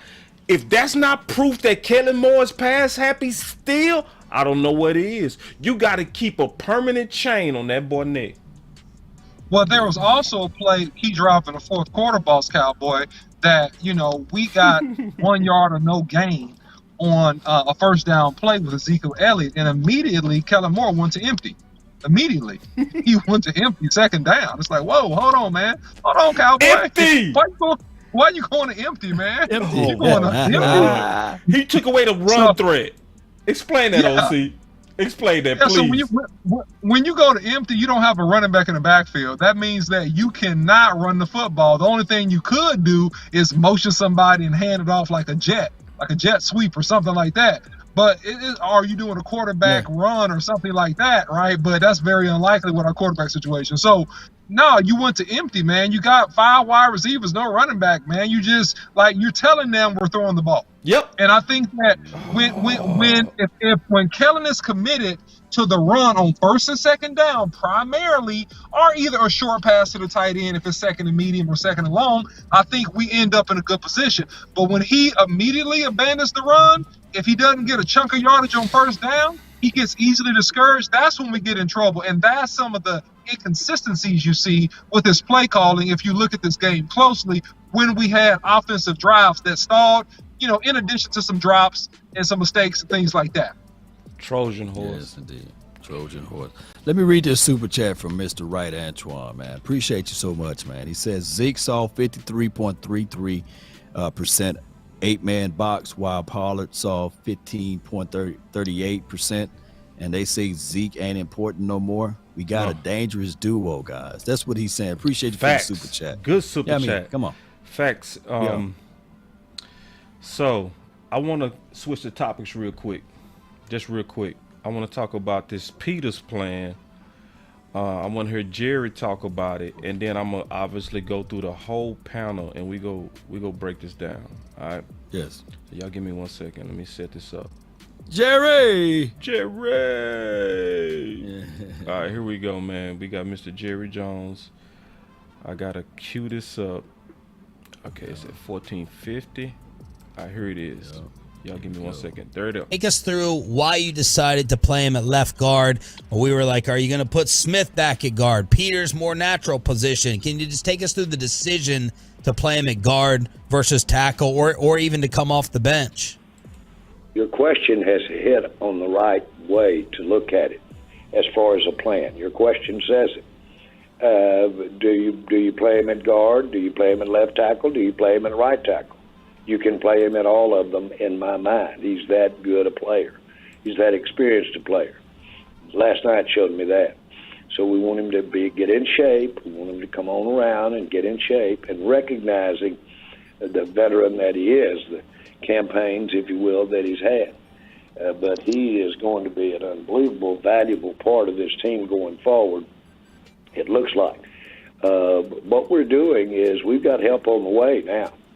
We're starting to get McGovern should be coming on back in here. We're starting to get some experience. We got some reps by the young guys there. And so that offensive line, with the way it's evolving, the way Peter's coming on, the way we are with some of our younger players there haven't had to get reps, it's really the recipe for having your offensive line rolling by the time you get to the middle of the schedule or to the end. Yeah. Can I translate that, Boss Cowboy? Translation. Let me translate that. Peters ain't in good enough shape to be going out here trying to play some left tackle right now. We got to work this man in shape right now. And he's so versatile and so strong that we can just put him into guard, because we really like what we see with Tyler Smith out there playing left tackle. And we agree with the final word, because we do listen to the show. And so we're not going to impede his development. Right? That's translation, man. Because when you look at Jason Peters, man, listen, he's an all-time great. He deserves his flowers and, tenured veteran. So no disrespect when I say this, but Jason Peters looks like he's about 350 right now. He looks like 340, 350. He needs to shed down a little bit to have the lateral movements even be discussed to playing left tackle. But here's the reality. It's not necessary. You have a young rookie that you hit on in the draft that, is playing really good football, and you don't need him to play left tackle. It will be a waste of developmental reps for the new left tackle for you to put him at left tackle. Right. And so that's where we are. Yeah. What's your thoughts on that, Big? I mean, hey, OC says it all. I mean, I listen to, I call him the godfather of offensive line. So when OC talks, it's like when E.F. Hutton talks, people listen. When OC talk on that offensive line, people listen. I'm listening. So I'm already bouncing off that, because I was already saying, hey, when he was at guard, we was like, man, don't, he ain't got no rest. Then he went out there and killed it. And I'm like, okay, I'm shutting the hell up. Keep him at tackle. Let him play there, because he's good as hell. He's strong as hell. He looked good when he blocked it. Did you see it when he was running them damn Giants over there like Leo Collins Part 2 when he was in that rookie year just running over people? I was excited. So no, don't touch that. That's your future left great tackle. He's cock strong. He's getting better every day. Why put your old 40-year-old out the left tackle where it's going to stretch? It's going to be harder for him to play that tackle. I listened to Duke Manyweather and Trey Thomas, who was a really good offensive lineman for the Philadelphia Eagles. They were having conversation, and Duke Manyweather said, why are you going to put him at guard? Trey Thomas said, hey, you know what? Let him play guard and get him in the phone booth. Let him get his legs underneath him. Better than putting him on the island at tackle. If I was coming back, I would rather play guard and get my feet underneath me. Let me settle down. And then if I wanted to go to tackle, we can do that. But by then, we're already going to say Tyler Smith is already locked down that spot, so there's no need to do it. And bouncing off OC, if you're going to use them, let Jason Peters continue to get in shape. Hey, Jason Peters just played a little bit, and you still had 176 rushing. You feel me? Right. And if we really look at the Tampa Bay game, we went away from that run. We were able to run. Ezekiel Elliott had 10 carries. He was averaging 5 yards a carry. Did he do that last year against Tampa Bay? No. So it's not like Dallas is struggling in the run game, even with Farrakhan there. So there's no rush. Leave it the way it is. We good. And one last thing. Stop trying to replace Terrence Steele, okay? Stop it. Leave him alone. Don't talk about him no more. He's a dog. He's going to get better and better and better at that right tackle. He's always hustling down there. When they have a big run, you always see Terrence Steele hustling down there. He's like one of the first offensive linemen down there hustling, him and Tyler Smith. I love that. So both of those guys. Let it grow. Let it be great, and just don't touch it. That's my thought. Sorry, man. He on the money with it, y'all. And as humble as the OC is, he got a right now to whip his thing and just slatter it all over. I try to keep it PG-13 on everybody, because on draft day, everybody was like, "Oh God, facts." No, facts. When he drafted Tyler, everybody don't be lying, kick it. Everybody, and the OC, he had the poise, and he said, "Hey guys, I looked at some of his tape. This is not a bad tape. This is not a bad tape." Facts. And he broke it down on Tyler Smith, he was telling us why it was such a good move how. And how, the who, what, when, how, and why he was going to be who he is right now. The OC, man, if I can give you your flowers now, man. What? Yeah, clap it up for OC, man. Salute, man. Salute. That's big, man. That's big coming from the Godfather, Law Nation, the Godfather. Salute, Law Nation. Coming from the #1 independent YouTuber talking about Dallas Cowboy content in the world, Law Nation. Hey, man. Yes, hey, indeed, man. man. Your Compliment, assessment man. second to none, man. Second to none, your assessment on Tyler Smith and his ability. Hey, man, my compliment was good too, OC. Hey, which one? Man, salute the big man, the realest, the trillest. All right, I'm gonna say this: big is the trillest Dallas sports podcast on the planet. The Trillers. I don't know nobody Triller. And Triller is better than real. I know. You knew that was coming, dog. He the Triller. I knew about No, you but no, bro. You already know you big go hard, boy. Y'all got big messed up. OC, he said, I love it. I said, damn, I gave you a compliment too, OC. Nah, we ain't giving you man, no. I appreciate it. Thank you, bro. We ain't Thank giving you, you nothing, Thank you, bro. I got something for you. Matter of fact, I got something for you. Yeah. Hey, wait a minute. Hey, so the OC, when Tyron come back, you gonna sit Tyron down, and you gonna say, sit him down. We can do this the easy way, or we can do it the hard way. You know? Lord, being messy. Choice is yours. Too early, Lord. I can't handle it. Too early. What you gonna do, Coach OC? See, Lord. Now you getting messy, Lord. Yeah, Lord, getting messy, dog. So if I'm the coach, man, and you got Tyron Smith back in December, man, he's been such a cog on this offensive line that you're probably going to run him out there, and then you're probably going to bump Tyler Smith into the left guard position out of respect, right? That's what I think they're going to do. Now, would I do it? That's a difference. I wouldn't do it because, much respect, yellow golden jacket guy in Tyler Smith for sure, no doubt. But you know, I heard Charles Barkley say something one time, and I found that in most cases it's true. It's two things is undefeated: Father Time and that situation that got Bobby Petrino in trouble. So here's the thing, man.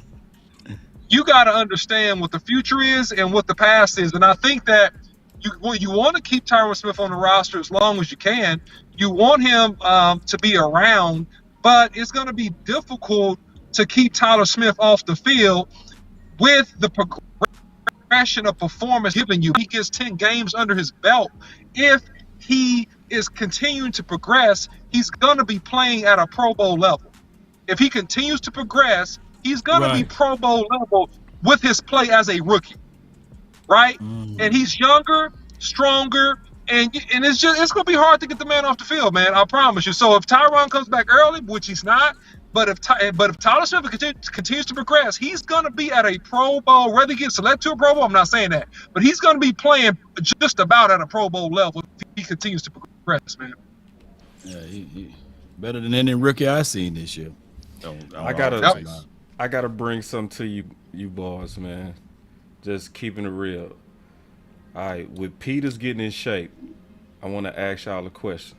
All right, so are we gonna be looking at Fournier or Peters?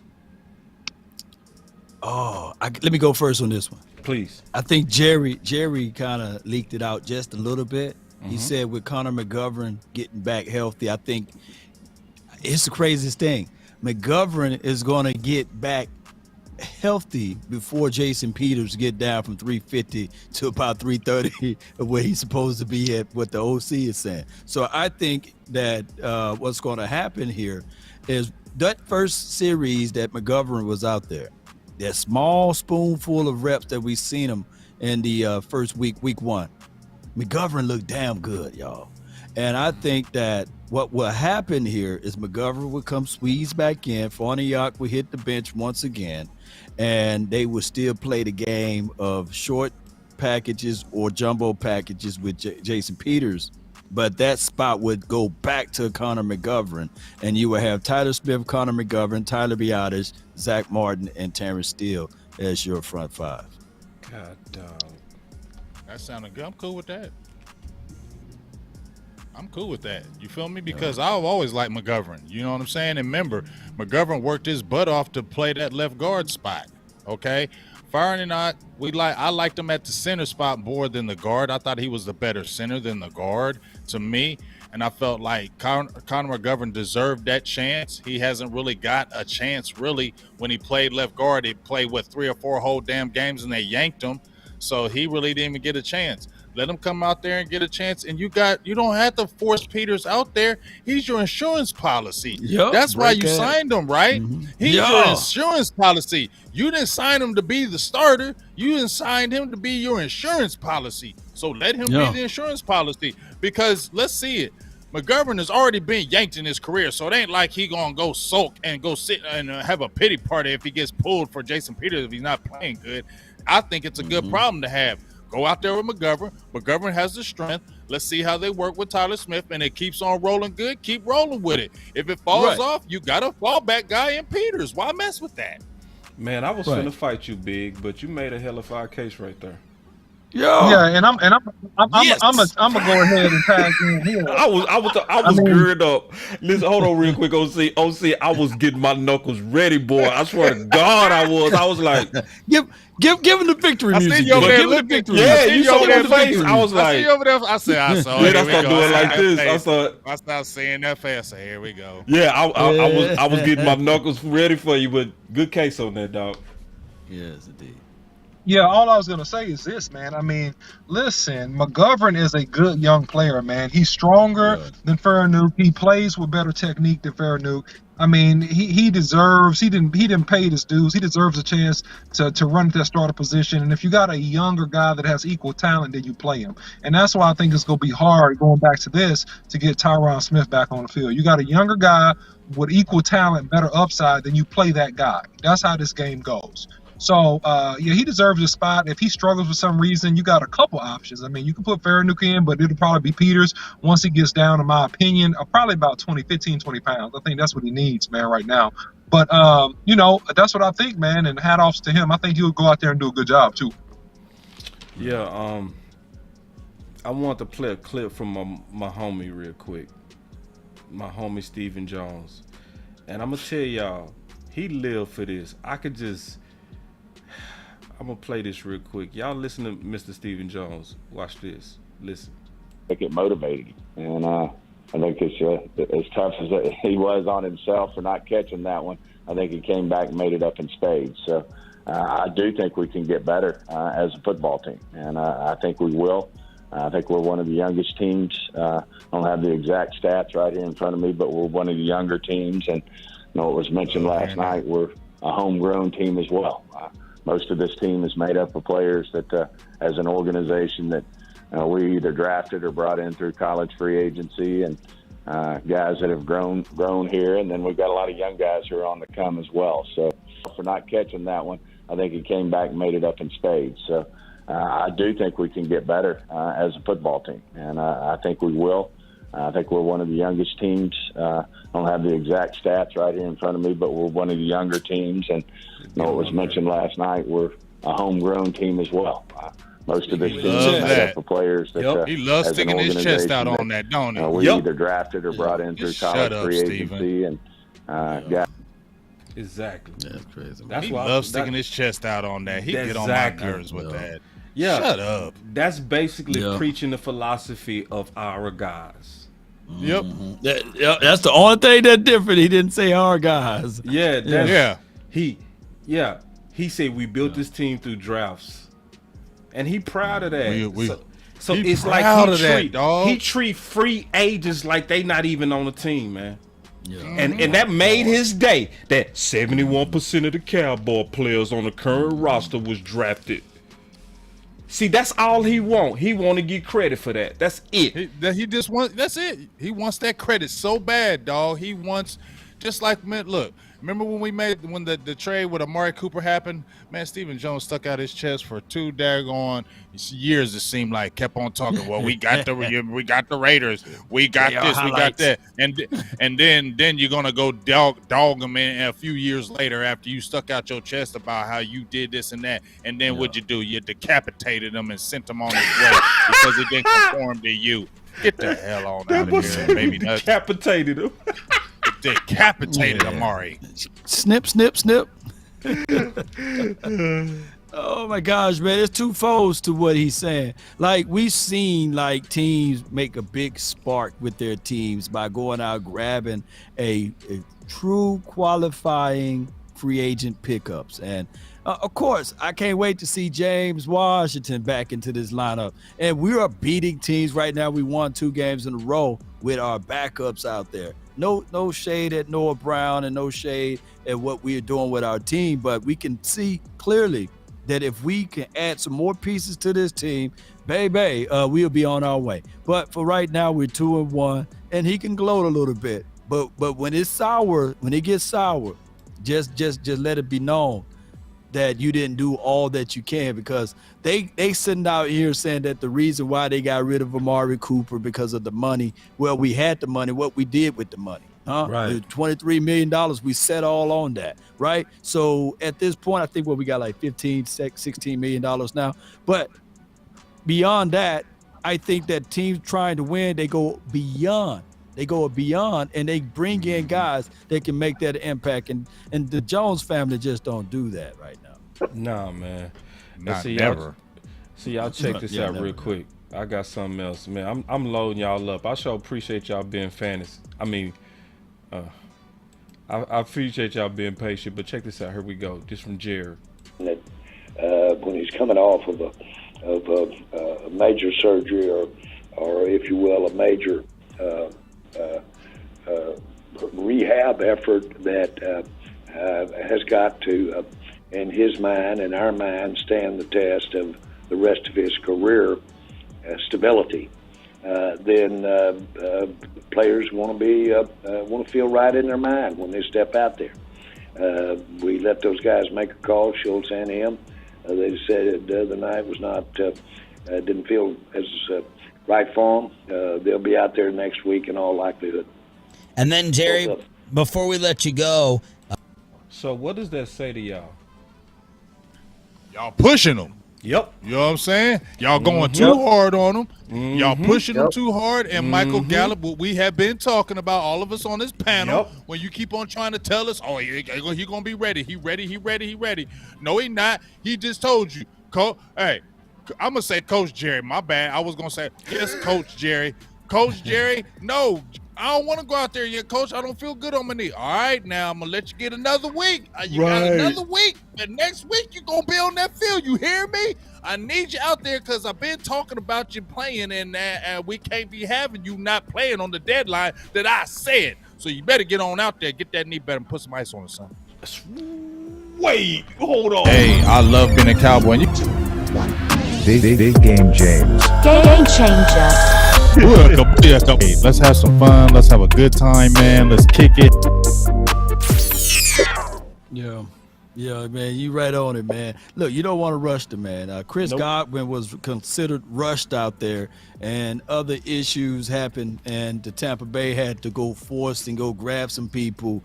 I think they went and picked up Cole Beasley or what have you. What you don't want is for us to rush, and I get a person every single time I say this. You're not a doctor. You don't know him personally. You don't need to speak on things you don't know. You need to be a doctor to speak on those things. He's ready to play law. And it's a long paragraph. Every time I talk about this, like football is not a contact sport.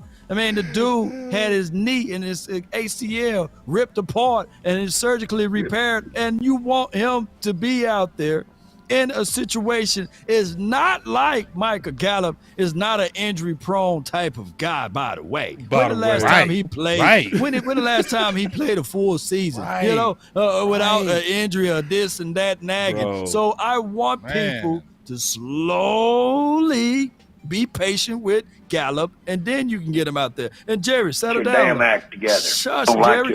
Look, Jerry, I'm telling you the truth. Leave me alone, Jerry. Come on. Thanks, bro. Hold on real quick. 3, 2, 1, drop it. And remember, man, I'm hitting everybody but you're listening to nothing but the best. I'm hitting everybody but OC next. I know I'm finna hit that straight business. Shit. Man, listen, man, let me just tell y'all the truth of the matter. The truth of the matter is, if you cared about Michael versus your ego or your marketing plan, Michael Gallup would not even sniff the field until December. He wouldn't sniff the field until December. That's if he's feeling about 90%. He should sniff the field. And if you really have his best interest, you would chalk this season up knowing that you got this guy on a 5+ year extension. That's what you would do if you cared about the player. This man's body's not ready. He has to cut running a 4.4 40 and get tackled and hit by guys that run 4.3, 4.4, 4.2 40s. He is not ready. I've been saying this. Don't rush this man. It's completely wrong. It's unethical. I'm going to say it's unethical to rush this man back on the football field when this man is like half-baked, man. This guy's not ready, man. Slow your roll. Chalk up this season. Get him in December. Try to get him in the playoffs. If you make a playoff run, fantastic. But this coming back at the end of September nonsense is foolishness. Quit it, please. Man, and see, this is my thing that I caught on it. This is what I caught. Is Gallup them had to say, I ain't ready. Right. I ain't ready, boss. I don't want to do it, boss. I ain't ready yet, man. I ain't ready. Yeah, they would have let him go out there gimping, dog. Yeah, hey, that's not good. That's Hold on, I want y'all to look at my face. Hold on, I hit the wrong button. Hold on, I hit the wrong button, bro. Hey. Right, for real. Yeah, if you gonna rush him, rush James Washington. Let him get out there. That joker, hey, he'll rush. He had those big old linebacker football pads on, looking like a linebacker. He built wrong, ain't he? He built wrong. Y'all going hard short today. Up top. He built wrong, bro. I didn't even know how he was gonna be a receiver. Like how he built, how he put his arms out. How you gonna catch the ball? Oh Damn man, shoulders. He had the Emmitt Smith pads on. I said, Emmitt, baby. He had the Brian Bosworth pads on. Ooh, y'all going hard on. Little separated shoulder, man. But shout out to James Washington. But that's why I said, man, take a flyer, bring Will Fuller. You know he's only good for 2 or 3 games. Bring him out, you know. Bring him out. Yeah, he get up under the ball and catch that deep pass. I promise you, ain't no way you can off-throw him because he would have caught that one that went through the fingertips of Jalen Tolbert. But I get it. You know, the Cowboys doing Cowboys thing. Yeah, that's Cowboy stuff right there, man. That's what I call reverse cheat. I already did a video on that. If you missed that, go to my channel and look it up. But we got a history of being reverse cheat. Like once we pay for something, we go force it out there. We did it with Romo. We kept putting him out there too early. They low-key trying to do it with Dak. Yeah. No. Listen, they're putting immense pressure. I want to talk about that real quick. They're putting immense pressure on Dak with all the statements that are coming from Jerry Jones. Jerry Jones is playing mind games for Dak Prescott. Yeah. He's in the media talking about, I see Cooper Rush, as a top performing quarterback. Yeah, he's great. He alluded to it last week. He's putting this is called playing mind games. It's psychological warfare. And he know what he's doing too. He's playing mind games and he's straight in the head of Dak Prescott, man. So much so, Dak Prescott is trying to come back in 2 weeks. He's trying to come back at the top of October. No, you're right. What's that? Trying to hurry up and come back when, man, a surgically repaired thumb, it needs time to heal. It's just straight up, man. It needs time to heal, and that's his throwing hand, okay? So guess what Dak's going to do? Dak is a trooper. He's a warrior. Dak is a company guy. Dak is going to bust his tail, wrap his hand up, go out there, and I pray that Kellen Moore does not go to spread and make him throw the ball 40 times the first game he comes back. I pray he don't do that. Because that is going to be a recipe for disaster. And then you're going to say Dak threw 2 picks. We were better off of Cooper Rush. And then here comes the narrative. So on and so forth we go. Can I jump in there, OC, on this one? Can I piggyback off you on this one, OC? I want to piggyback on OC. I just want to say this. I made a video what OC is talking about. I made an exact video about this last week about Jerry Jones, how he plays the mind games, and how he's playing with Dak Prescott, saying that goofy stuff when he was saying, well, you never thought Dak was going to take over Romo's spot, did you? You never thought that was possible. That was impossible. You never thought that was possible. So don't think anything's impossible. Like I said, you could kill controversy, Jerry. You could sit there and say, okay, yeah, Cooper Rush, he's our backup. We want him to win games. But when Dak gets better, he's coming in, he's the guy. That's just what it is. I don't want to talk about anything else. He has the power to do that, but he never does that. He likes the controversy. He likes to leave things open. He likes to play the game. To me, that's disrespecting your quarterback. To me, that's disrespecting your so-called franchise guy who you love. Why play those games with him? And just like what OC said, you come in here, you're rushing him because now this offense is looking good. And I said this a couple of weeks ago, fellas. Once again, if this offense looks good with Cooper Rush, with Kellen Moore, they're going to stick to where they sticking to. And if Dak comes in, just like we said, and he plays bad, or they throw a lot and he's not completing those passes, yeah, you set this stuff up, Jerry, by running your mouth, because now the people are already saying, in Rush we trust, right?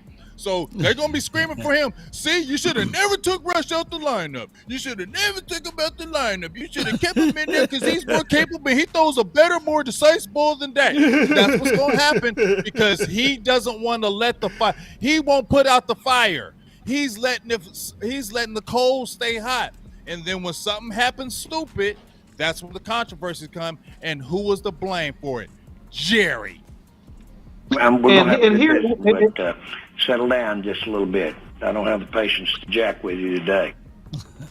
well, Jerry, I ain't got the patience to jack with you, Jerry Jones, because this is the nonsense that you do, this subtle buyer's remorse. You never wanted to pay the man his contract to begin with. You waited until the ninth hour until you were backed into the corner, and you were forced to pay this man $123.6 million, right? And you didn't want to do it. And so now you're looking for every opportunity, you and your son over there, looking for every opportunity to say that you were right, and that's why we didn't want to pay him, blah, blah, blah, blah, blah, blah, blah, blah, blah. I feel sorry for Dak Prescott because you're not an advocate really looking for his success. In my opinion, you're looking subtly some type of way for him to fail. Thus, you don't have thick skin him, and after this, you can get on down the road. And that's what I really think about the situation. It's an ego trip, and you want to prove on the back end that you were right about the situation to begin with, but you ain't right about it. This is wrong, wrong, wrong, wrong.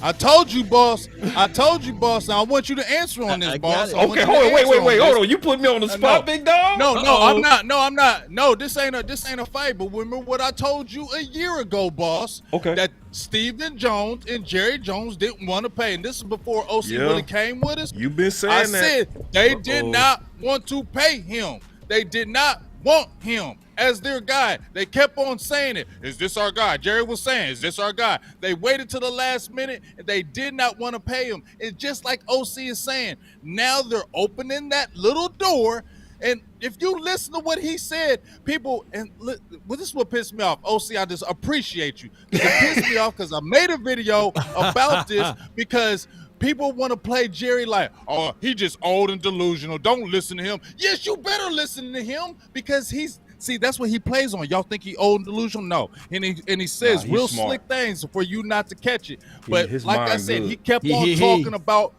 when he was talking about that Cooper Rush thing, he kept on talking about Dak and Romo. And you know what he said about that situation? I can't let it go. He was like, well, Dak is the one that kept Romo out the championship. That's what he said. Yeah, man. He said Dak kept Romo out the championship. He said we were going into that playoffs playing against veteran quarterbacks. We went against a veteran quarterback in Aaron Rodgers. And guess what? We was the only team to start a rookie. And here's the deal, man. And this is my last statement about this. And Law, you got it, man. But look, man, here's the deal. I didn't even watch your video, Biggs, by the way. I didn't even watch your videos at all about this particular topic. Here's the reality of the situation. Dak Prescott is going to have to play out of his freaking mind, okay, to get people off his back. He's going to and he's going to have to take us to a Super Bowl championship or to a Super Bowl game before people get off of his back, and he's going to have to play like a madman. And I hope he understands this, especially when he comes back this year and especially the third year of this deal, especially next year. He's going to have to play out of his ever-loving mind, man. And it's sad, man. It's sad how this whole thing is kind of set up, in my opinion. And see, I want to just add to it real quick before you go, Law. I just want to add one thing to it. Listen, man, I'm cool with the QB controversy in the short run. I'm cool with it because that only means we winning. You know what I'm saying? That only we wouldn't be having this discussion because somebody said to me today, well, we should stick with the hot hand. I say define hot hand. We undefeated with Cooper Rush. I say, okay, so hot ends if he lose? Because I want to be clear, because I'm going to come back to this tweet. You know what I'm saying? I want to be clear. Are you saying that the streak ends if he lose, right? Because that's the narrative people trying to push. If he's undefeated, you got to stick with the hot hand. Okay, so we go act like he ain't been throwing sky high. That's what we gonna act like. We ain't gonna act like Noah Brown haven't been having to go get this man balls. That's what we gonna act like today. It's cool. We gonna act like that versus the Bengals, that 2 interceptions could have been returned for touchdowns. We gonna just act like none of that matters. It's just that the team won and he was the quarterback when they won. Okay, cool. Okay. Well, all what you said is true. All what you said is true. if we winning, then he's the lucky rabbit foot, and we're gonna have to stick with that rabbit foot. What? And Jerry Jones, that's how Jerry would do it. You think? And Jerry ain't you that know crazy. but you know who really was wise with it and who saw this coming? Whoever is Dak Prescott agency.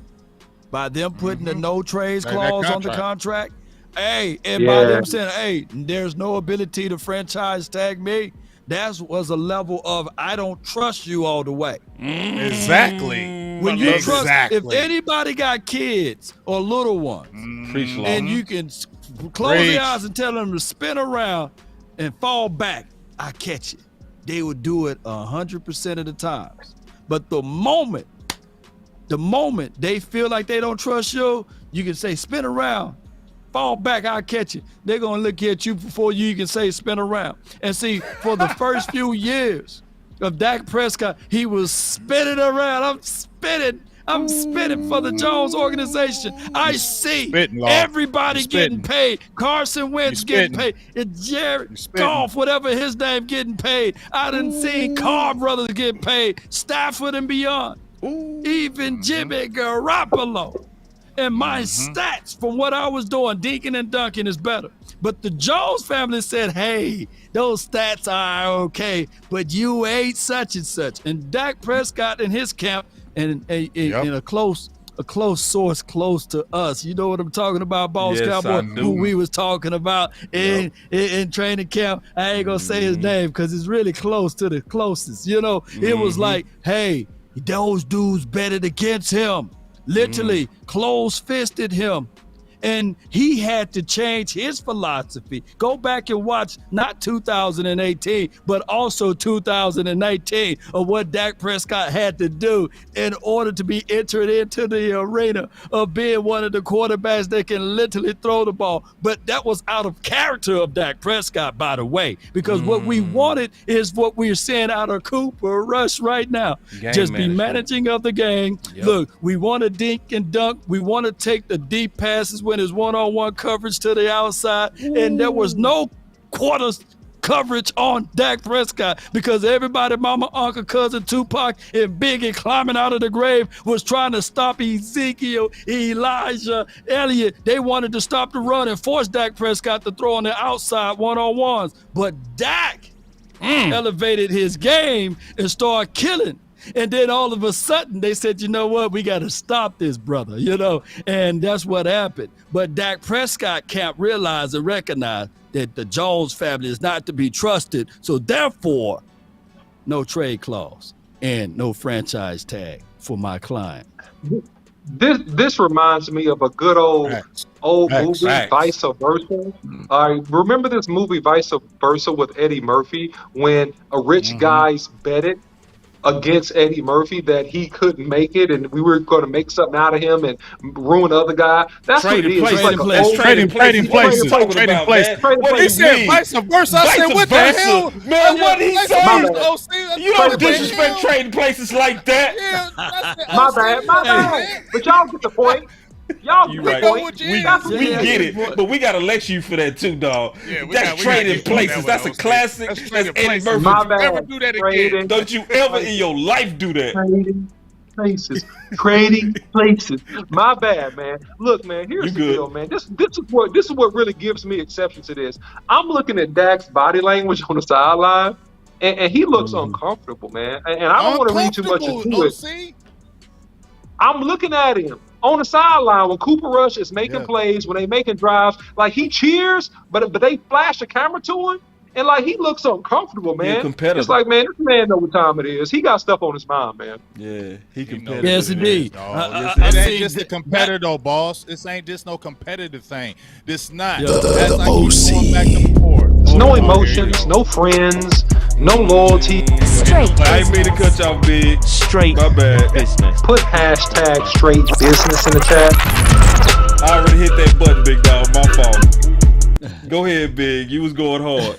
But I'm just saying, man. I'm just glad OC opened this up because it's been beating in my chest for so long, boss. I've been telling you this. I've been feeling this for so long because I didn't believe it. when they signed him, it just because they were saying he's our guy, and I just don't feel it. I haven't felt it in my heart with these guys with Dak, and I'm just saying it's very peculiar. When Cooper Rush came in, you got balanced as hell. You're balanced as hell when Cooper Rush came in. I was like, I knew what they was going to do this, and now you're playing Dak. Because what you're going to do is, now that pressure is fully on him, and Jerry put it out there like, hey, you know what? It ain't impossible for nobody never to play quarterback here, because nobody thought Dak Prescott was taking Tony Romo's spot, did you? He said that. None of y'all thought Dak was taking Romo's spot, did you? And it happened, and that was impossible, wasn't it? So don't think nothing's impossible here. That's what he said. He said it with his own mouth. Don't think anything's impossible. So you mean to tell me, y'all, what? What's up? What's up, OC? Go ahead, man. Go ahead. You got it, bro. I was just going to say, you mean to tell me if Dak comes back, let's say Detroit or Chicago, and Cooper Rush has beat the Eagles and the Rams, that their front office ain't going to be thinking nothing? Shoot, that's a good problem to have, though, about now, though. What will our record be? Shoot. But you know what they're going to do? This is the thing that OC was talking about. Now we don't gotta, if they're gonna see in their heads, if Cooper Rush can do this, then we don't gotta pay a big money quarterback here in Dallas. The system works, not the quarterback. We just got to get a quarterback in this system, and we'll be able to do it, because they said it with Amari Cooper. The system dictates who gets the ball. If you're open, the system will get you there. And he already didn't want to pay Dak. So this is the easiest way to say we ain't got to pay you, because Cooper Rush did it. So the system says we can get another quarterback to do it and not have to pay you that money and spread it around, because ain't that what Stephen Jones said? Now Dak's got to understand, we got to pay everybody. Put the toothpaste back in the tube there, because they had already paid Dak Prescott, and Dak Prescott captain already. What'd you say? They can cut him. That would be foolish. Because I don't. No, the extension part of it. Yeah, you know, I think that they talked a little bit about extending. You know, but the problem is he stuttered at extending. I saw them ask him that directly. He started stuttering like. He started stuttering. I don't see it. I don't see the extension. I'm sorry, I don't. Right. And at this point, to be 100 with you guys, just be keeping it a beam, as they say, or keeping it a buck, is that this right here, at this point, the Dallas Cowboys, if they feeling froggy about their quarterback, then move on. That's one position that you got to go all in on that spot and say, I got nothing but trust in you in that spot. You can't be fickle. It's kind of like being in a relationship or in a marriage. I used this analogy before. You can't go out there and get the diamond ring for $40,000. Let's say it's $40,000, and then tell your wife, hey, open them up tonight, because don't forget, I paid you that $40,000 ring. Tell me how far that would go. You can't put conditions to a quarterback. You can't do that, because what's going to happen? Super far. 40,000. 40. 40K? You better do exactly what I say. Open it how I say. Open wide. Come on. It's your birthday, girl. 40K? You finna do everything I say. Hey, boss. But that's what they said with that. Hey, we paid you $40 million. Now you get it out. You figure it out. Get it done. Now get it done. No other quarterback is put with that pressure. Hey, Dak, we paid you $40 million.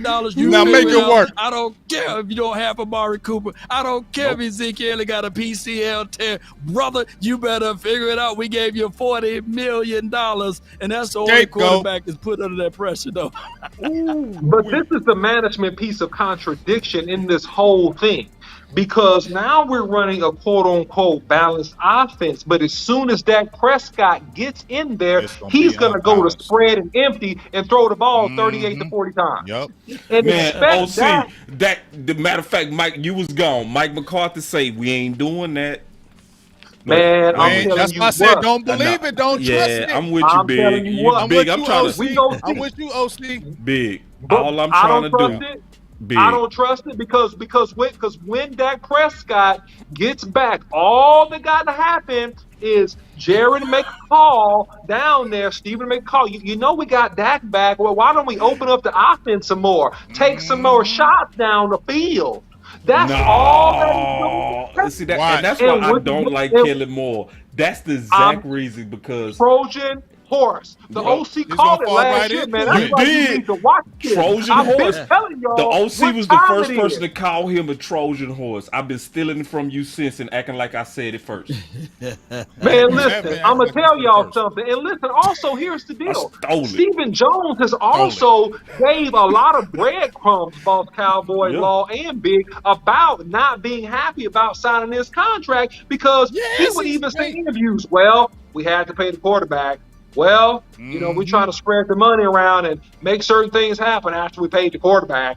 So he let you know, I'm mad about paying this quarterback. I didn't want to pay this boy. So he's already gave plenty of proof and evidence. So I just hope Dak Prescott is doing whatever he can, putting whatever he can in that thumb to make it 200%. Because when he get back, they go expect him to spin that football and chunk it deep with accuracy and score touchdowns. That's what they go expect. And if he don't do that, they go say, we want punch. We want punch. I gave her that Yep. ring. I gave her coming. that princess cut ring. It's coming. She's supposed to. It's coming, she's supposed to be y'all. ready for Spread me them tonight. legs. It's coming. Bread It's coming. Hey, Oh boy! Did you hear Yo, what that's Cooper funny. Rush said though? Y'all didn't hear what Cooper Rush said though. What did he They say? asked him. They was talking about him, and I peeped it, and I'm gonna pull it up because I don't want to be called a liar. I don't want to be called a liar. I gotta find it. I know don't what want to you be called said. no liar. But they asked Cooper Rush. They was like, you know, how you feel? You know, you playing?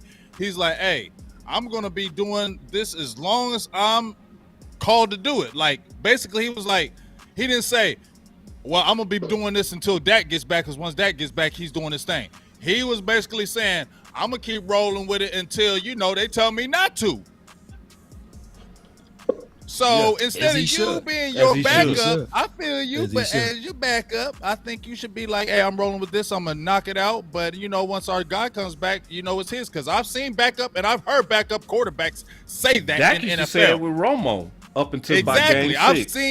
I've seen game backup 7 quarterbacks is say, when he stopped saying it. I'm holding it down until he get here. I'm holding it down. But you know what? Once he started feeling himself that, hey, I'm winning, I think I should kind of be starting now. That's what will start to happen. Yeah, that's what you want to happen, man. I want everybody to have their jobs almost taken from them, you know, and that's the ideology. And then the alpha male of it, hey, he shouldn't lay down and fold up like a wallet. Hey, man, once I'm in there, I'm sorry for you. You know what I'm saying? It's LD time now, baby. But is it? But okay, you give me a but I hear chance what at you're it. saying, You ain't though, getting Law. it back. You ain't getting it back. I'm LD. It ain't a fair fight. It ain't a fair fight, though. That's the thing. You saying that we love that sport of competition, and for that other person not to be scared of it, and I don't think Dak is. But is it a fair fight? You just heard OC say that, guess what? It's balanced when Cooper Rush is in, but we spread it with Dak. So that's not a fair fight. So you not fighting your position, you not being able to let me fight a fair fight, because now you want to go spread and you don't want to be balanced when I'm in there, and then I got to throw 50 touchdowns in this game to prove something. Because I told y'all last week, I'm tired of them making feel like Dak has got to feel like he's got to prove he's the franchise. I feel like he's got to always prove to them he is the franchise. And you know who had to do that in the early 90s? Troy. Jimmy gave him the hard treatment. And right now, this is not coming from the coach. Yes, this is coming from way up above of the aspect that if Cooper Rush continue to win, that this comfortable bed that you once had, Dak, it ain't no longer there. And that was the situation. You remember Steve Wash and all of those boys. Hey, you think Troy was kicking, laughing and kicking it when Steve Berline was doing his thing? No, Troy was like, no, I need to get back out there, man. Hold on. Don't hold my cup, because I need to get out there to show everybody that I'm the quarterback of the America's team. And he showed up, so it elevated him. So this should be the same battle cry for Dak Prescott. And as far as the balance He's got to approach, speak up. Dak Prescott, the squeaky wheel gets the oil. So Dak Prescott needs to say, hey, Kelly, I see Pat Mahomes go back and forth with the OC over there, right? We're still with Eric Bieniemy. And that's Pat Mahomes, of course, there's a whole different kind of caliber of quarterback. But I need Dak Prescott. If a play is bull sugar, he need to go over there and say, hey, Kellen Moore, it's time out, man. We played football together. Now you my coach. Why are you calling this mess? I need a balanced approach. Hey, real quick, man. Let me catch up these super chats real quick, man. We got 1,000 of these things.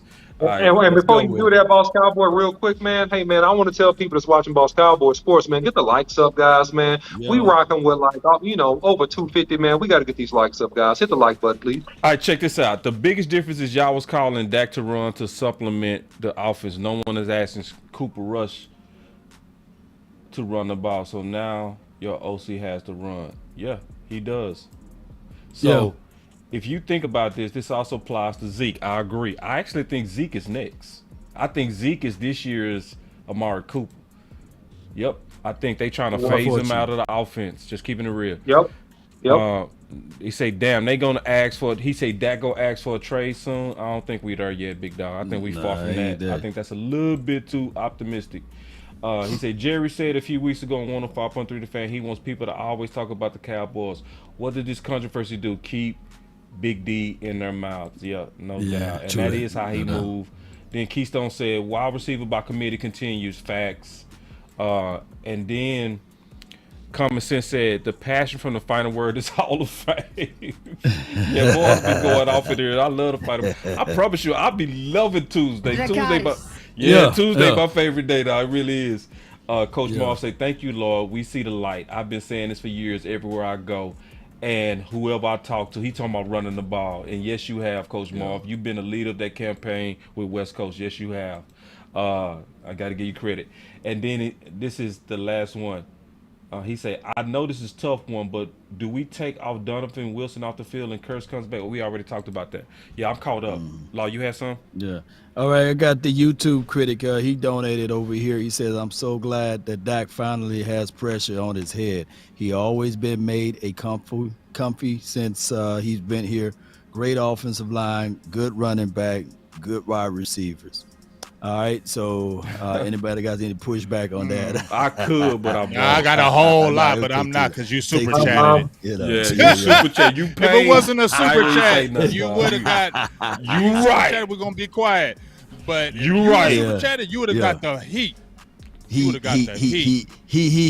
All right, my guy, Mr. 316, he super chat 1999 for your mind. Appreciate you. He said vice versa. Pastor Troy, basically, that's 100 points off of his black card. This is from Mr. 316. He donated $20 to say that to you, the OC. And Candy Hudson, thank you for the 50 stars on Facebook. I appreciate you. And we are caught up with everything. Appreciate y'all so much for your love and adulations. All right, so obviously we also want to talk briefly about Washington. So when I say briefly, I mean brief, bro. I started off. Washington, we got to be careful with Washington. Like, our division is tricky. Because they play weak against Philly don't mean they're going to be weak against us. But we also know that the offensive line is very weak for them. And if Philly is not known for being a pressure team, they not. Right. So the fact that Philly got after them, we should really get after them. So, honestly, man, we should be putting Carson Wentz under the ground. Yeah. Big. Oh, okay. My fault. I was waiting for you. Okay, so me quickly and briefly, Ezekiel Elliott's career average against Washington is 80 yards a game. Tony Pollard in his short career against Washington, 80 yards a game. That's telling you right there. Run the daggone ball.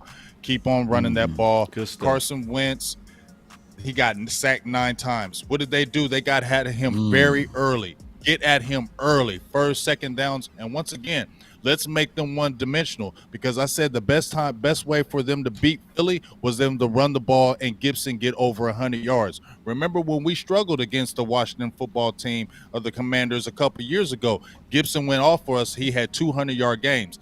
Last year, we shut him out. We blew him out. So let's keep them one-dimensional. Let's not let them run the ball. Make Carson Wentz throw it. We'll get a lot of sacks, and we can go ahead and take this game once again. Yes, indeed, man. With that being said, the Washington's offense is ranked 23rd and the defense is ranked 26th. That's pretty much in the same wheelhouse of what we just faced against. I truly believe that Carson Wentz will hit his number one wide receiver in the name of Trayvon Diggs. I truly believe that. I truly believe that this defense will get to Carson Wentz. Think about this. This defense have the 49th. Our defense have 49 pressures. That's number one in the NFL and 13 sacks. We just seen what the Eagles just did to Carson's, and I'm quite sure that our pressure will do exactly what Big Game James just alluded to. Make Carson Wentz our baby out there on the field. Let's get it. Hey, man, Carson Wentz is still sensitive and fragile. You know, we call him Mr. Glass on this channel, Boss Cowboy Sports. And so, look, man, if you put some heat on Carson Wentz, man, he's going to give up the ghost. All right, and that's all you got to do, man. Just tackle and be ready for trick plays. Nothing fancy to worry about. Line up and run the ball down these boys' throat. Do what you've been doing the last several weeks. Work off the play-action pass, and we win this game, no problem. Yeah, there it is. Yep. And so then we go kick it off with the final word. I'll kick it off first. I feel Big Game James. If it's anything I would say, even with the good news of what Mike McCarthy said, because I'm going to spend a lot more time breaking that down tomorrow. But even with the good news of what Mike McCarthy said and the moxie of what he said, where he said, I don't see us changing. He was basically saying, if they don't see it now that we got to run the ball, ain't nothing go do it. Even with that degree of confidence, I'm with you, Big. We got to stay diligent, dog. We got to keep the pressure up. We got to keep hammering. We got to keep spreading. We got to keep sharing. Let's do the grassroots things to keep that word out there, because we all see run the ball. The campaigns about Kelly Moore. All the content that we're all doing together, it's not for nothing. The no ID, the free Mike McCarthy. I know y'all feel like your voice don't matter, but it does. Keep pushing out this free Big Mike, the no ID offense, all that kind of stuff. That's my final word. Yeah, man. So at the end of the day, man, what the Cowboys have to do, man, is be committed to being the most physical football team. And when they've won games, they've done that. And as long as we continue on that thread, we're going to be fine. Kellen Moore just needs to understand the beauty of simplicity. It doesn't have to be complex to be effective. And what we're doing is simple, but it's very effective. It draws the defense in. It opens up passes on the back end when you run effectively, and it wears out defenses. Defensively, we're going to go hunt, man. We're going to be aggressive, and I like what I'm seeing thus far. You know, I really like Anthony Barr and how he's come on. I really like Big Baby in the middle, man, playing very, very well, man. Bohannon, he's growing up before our eyes, man. I love what I see out of him. You know, really, really like what I see also from Fowler as well. So if we continue to do those things, man, and just keep the pressure on, man, we could be in great shape, man, and win this game, no problem, man. That's my final word. All right, my quick final word is there was a great philosopher called Public Enemy, and they said, can't trust it. Dan. Y'all remember that song, right? Can't trust it. Well, that's what I'm with Kellen Moore. Yep. I can't trust it right Me now. too, bro. I hear Mike McCarthy what he's saying, but I don't trust it. I feel real. it what it is. I'm passionate about it right now. That's You're balanced with Cooper Rush, because I feel like there's underlying things that's going on, and I feel like this is going to be a problem later on down the line in this season. Just my opinion. I've already see it starting, and it looks all good now from the surface, but I feel like stuff is about to start up in the air with this back and forth stuff with this quarterback, especially if Cooper Rush keeps winning. It's going to put more pressure on Dak Prescott, and he's going to have to come in and play, like OC say, out of his mind, like a savior. And if he doesn't play good, all the noise is going to start, the talk is going to start. They already was hating on him anyway. This is going to be more fuel for the fire. So I hope and pray that the right things happen, but from what I've seen in the past, it won't. So I just hope that this defense keeps on rocking it, because that's what's going to have to kind of keep the Cowboys along with this run game But I'm gonna be honest with you, fellas. If we give them a final word, I'm a little concerned about this situation with this quarterback thing blowing up in the faces later on. You ask and you shall receive. Dak Prescott said pressure is a privilege, and that's what he asked for, and that's what he's getting. So as we look at this right here, Cooper Rush continue to win. We want him to excel. We want him to continue to apply the pressure. Let me see pushing P in the chat, because that's what we need right now. I want this team to continue to advance and be who we are. We are the NFC East champs, so let's continue to be on top. We're 2-1 right now. Of course, the Eagles got that freeway right now of being 3-0. So, hey, this is a race to the top, and the Cowboys must understand that, hey, nothing is given to them. We seen how the aficionados last night tried to hose the Cowboys, so that should be an eye-opener. This team need to fight and compete, and also understand that you got to outplay the aficionados. You got to outplay the opposing teams. And then you got to understand that when Jerry Jones, whether it's the Jerry Jones, the GM, the marketer, the doctor, Jerry Jones, the owner, you got to decipher and sift through all of the BS and make sure that you're about winning the game. Don't fall into the traps of the political football. Hey, rally together. I say this all the time. The Dallas Cowboys got to be like a knot on a rope, and when the opposing forces are pulling at that, they get tighter. So that's my final word. Get tight, Cowboy Nation. Lock in. Lock Push in. and pay. Let's go. Let's go, man. That was the final word, man. Let's get it. Good show, man. Appreciate y'all. Man. Shout out to you, Slim Jenkins. Thank you Great for the show. super Great chat. show. Appreciate all y'all who's in the building today. Big crowd. Final word, baby. You know what it's about. It's the final word. Now, is Cooper Rush Mark Bolger or he's more Kurt Warner? Which one? Mark Bolger. Mark Bolger. You more of a Mark Bolger. Mark Bolger all day. And he came in and won 8 games straight. He got a starting job in a big contract, and guess what? Gone. What happened? He got hurt a little bit and he was out of there. He was out. Oh, wow. He wasn't that guy. Y'all come back next week, man. Share the final word. Go to everybody's channel. Hit that like. I'm with L, yeah, I'm with T Black, I'm with Reverend now. I'm with A, yeah, I'm with J, yeah, I'm with Chuck and now. Still the same, not switching sides, now it's about loyalty. You switch sides off for the bag, and that's worth more to me. I mix Nike with designer, I experiment. You just rock what's on the shelf, and I'm not feeling it. Search for the one, but baby girl, it's nothing real as this. Can't trust a soul, I keep a hammer, call it too legit, baby. Independent life, baby. All day, baby.